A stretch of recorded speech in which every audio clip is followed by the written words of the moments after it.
Hello everyone, new day, new deep dive. Today is going to be adrenaline, so let's get right into it, the full picture.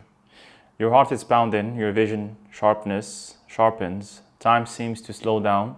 This is not cortisol, this is adrenaline, and it is one of the most misunderstood chemicals in your entire body. So we have already covered dopamine, cortisol, and serotonin in this series. Each one operates on a time scale of minutes to hours. Adrenaline is different. It acts in seconds. It is the most immediate and dramatic chemical response your body can produce. And almost everything people think they know about it is either incomplete or backwards. So let's fix that. Let's go through the myths first. Myth number 1. Adrenaline and cortisol are basically the same thing.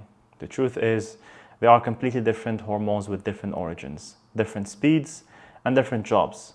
Adrenaline is made in the adrenal medulla, the inner part of the adrenal gland, and works in seconds. Cortisol is made in the adrenal cortex, the outer layer, and takes minutes to hours to build up. Adrenaline is the fire alarm. Cortisol is the sustained emergency management response that follows. Same building, very different roles. Myth number 2. An adrenaline rush means something has gone wrong. The truth is, your body releases adrenaline during exercise, excitement, creative breakthroughs, roller coasters, public speaking, and cold showers, not just danger. Adrenaline is your body's performance mode. The physical sensations are identical whether you are terrified or thrilled. The difference is entirely in how you interpret what is happening, and that interpretation is something you can consciously choose. Myth number 3.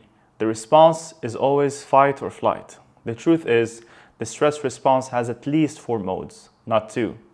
Fight, flight, freeze, and fawn.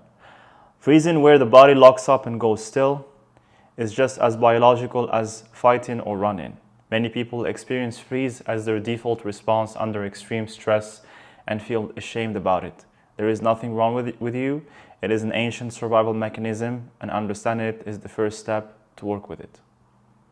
So what is adrenaline? Adrenaline and epinephrine are the same molecule. Adrenaline is the common name, epinephrine is the medical term.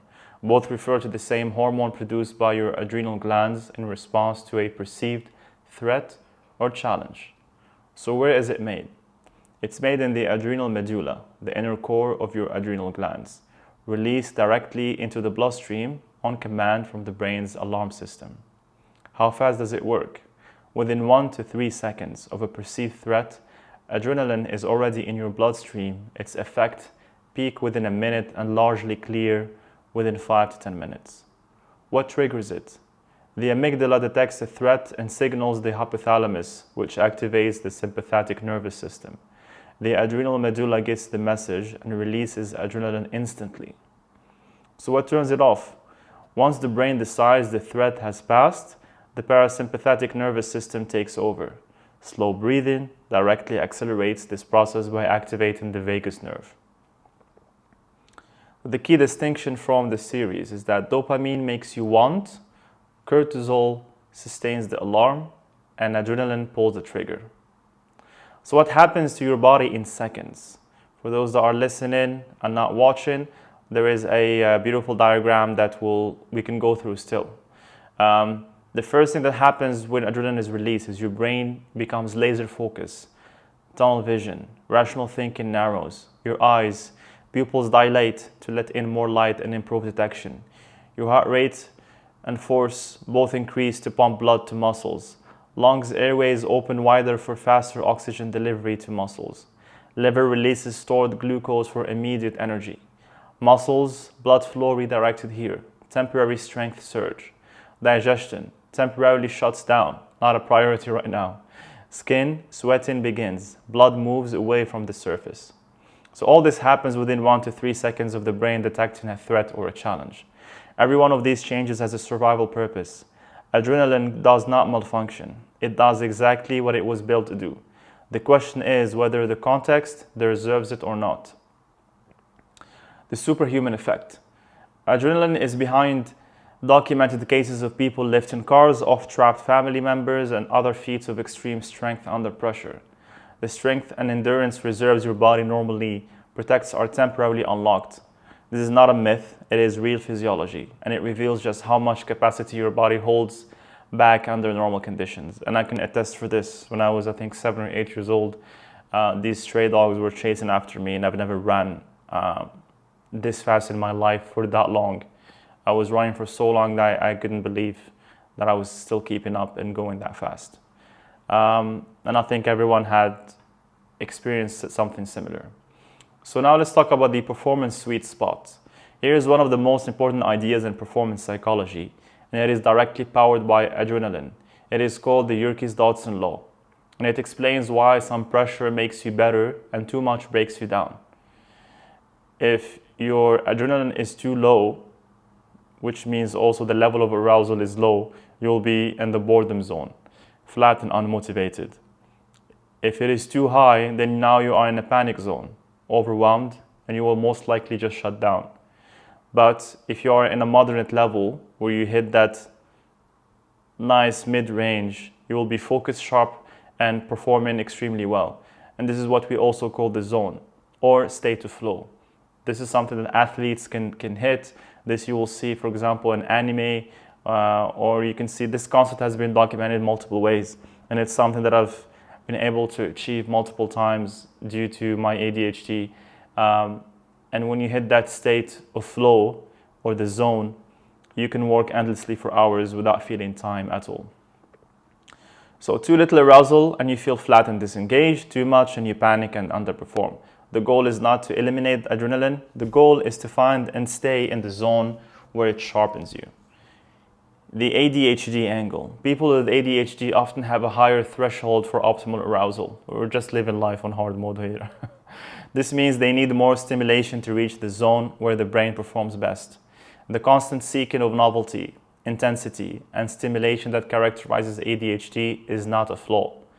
It is the brain attempting to reach its own performance peak. Understanding this reframes a lot of behavior that might otherwise look like self-sabotage. So why adrenaline burns memories in? This is extremely important. Have you ever noticed that you remember exactly where you were during a frightening or intensely exciting moment? That is adrenaline at work, and understanding why it happens changes how you think about the experience itself. When adrenaline is released, it signals the amygdala to tag the current experience as important. The amygdala then activates the hippocampus to consolidate the memory more deeply than usual. This is why traumatic memories can feel so vivid and present, even decades later. It is also why your most meaningful achievements, moments of courage, and pivotal decisions feel unforgettable. The memory system uses adrenaline as a marker that says, this moment mattered, keep it sharp. The self-coaching implications here are, if you want to remember who you are becoming, you have to do things that make your heart race. Playing it safe produces forgettable days. Growth, courage, and challenge produce adrenaline. And adrenaline produces vivid, lasting memories of who you showed up as. This is not philosophy, this is the neuroscience of identity formation. Please, I don't want you to go and do something crazy so you can engage your adrenaline and have everything documented. You can choose your moments, you can choose your battles, you can choose when you can be courageous. And you can do it sometimes in a safe way to biohack your brain. Adrenaline versus cortisol, a clear comparison. Since we covered cortisol in detail last episode, here is how the two relate side by side. They work together, but they're not the same. Okay? For cortisol, the speed in which it acts is in seconds. For adrenaline. For cortisol, it takes minutes to hours. For adrenaline, it clears within 5 to 10 minutes. For cortisol, it will linger for days sometimes. Its purpose is immediate physical action, and for cortisol, sustained stress management. What triggers it is sudden threat or excitement, and for cortisol, ongoing perceived stress. So adrenaline is the sprint, cortisol is the marathon. Both are necessary. The problem comes when the marathon never ends.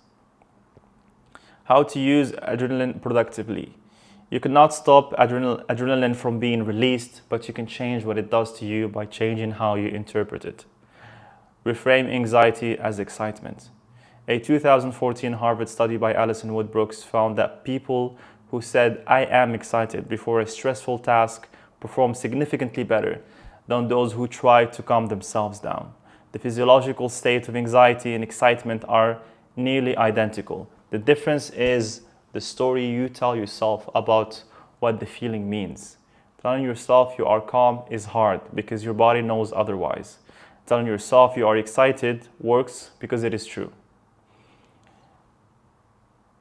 You can also use cold exposure as a training tool. Cold showers and cold water exposure trigger a controlled adrenaline release in a safe environment. Over time, repeatedly experiencing an adrenaline spike and choosing to stay calm trains your nervous system to tolerate high arousal states. This is how you build real composure under pressure, not by avoiding intensity, but by practicing it deliberately. This is a challenge that I used to do when I read a book called The Flinch, and I used to take cold showers back when I was in Morocco during winter time. And if anyone knows, it gets really, really cold in some areas. And it was extremely fun. Let exercise spend it. When adrenaline is released in a stressful situation but no physical action follows, that energy stays in your body as tension, restlessness, and irritability.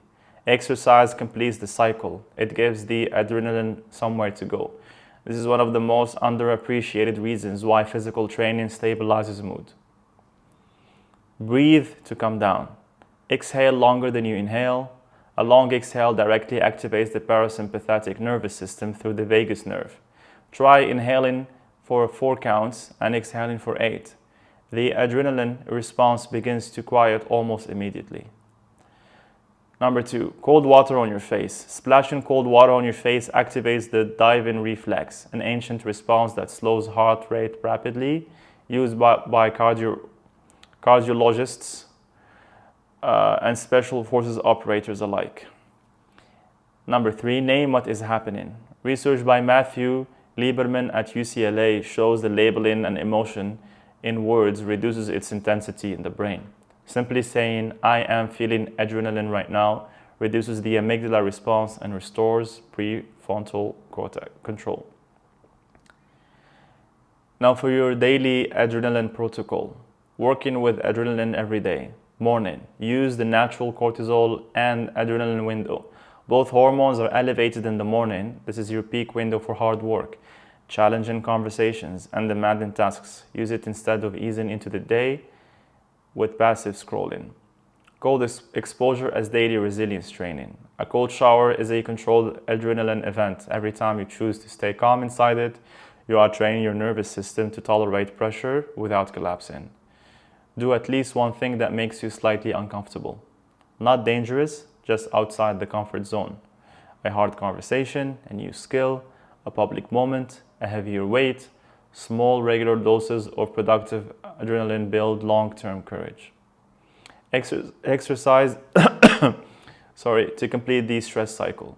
If something stressed you today, exercise gives you your adrenaline somewhere to go and prevents it from sitting in your body as tension, mood disruption, or poor sleep. Refrain before high-stake moments. Before anything important, say out loud or internally, "I am excited." Not calm, excited. Let the adrenaline work for you instead of against you. So if you ever get kidnapped, just say, "I'm excited," and you'll be fine. Exhale to calm down when needed. After a stressful moment, use extended exhale breathing to lower your adrenaline response and bring your prefrontal cortex back online before making decisions or reacting. So this also ties back to a video I made about always delaying your reactions. The self-coaching lens here is that you are not trying to live without adrenaline. You are trying to become someone who can use it rather than be used by it. Every time you face something difficult and choose to stay, to breathe, to reframe, to act rather than flee, you are building a relationship with your own nervous system. That is what courage is made of, not the absence of adrenaline, the decision to act with it running through you. And for a quick summary before we wrap up, adrenaline and cortisol are not the same. Adrenaline acts in seconds and clears in minutes. Cortisol builds slowly and lasts for hours. The physical sensation of anxiety and excitement are identical, The story you tell yourself about it determines which one it becomes. There is an optimal zone. Too little adrenaline and you are bored, too much and you panic. The goal is to find and extend your time in the zone or the state of flow. Adrenaline locks in memories. The most vivid moments of your life are vivid because of adrenaline. Courage is memorable by design. You can train your relationship with it. Cold exposure, exercise, breath work, and reframing all change how your nervous system handles adrenaline over time. The goal is not calm. The goal is composure, the ability to act well while the adrenaline is flowing. For today's self-coaching question, am I running from my adrenaline or learning to run with it? Think about the last time you felt that rush. Did you avoid it, suppress it, or use it? Your answer tells you a lot about where you are right now. And to end our video, here is the sources and references used to create this research. Take a screenshot or pause to look at it. And for now, I'd like to say goodbye and see you tomorrow.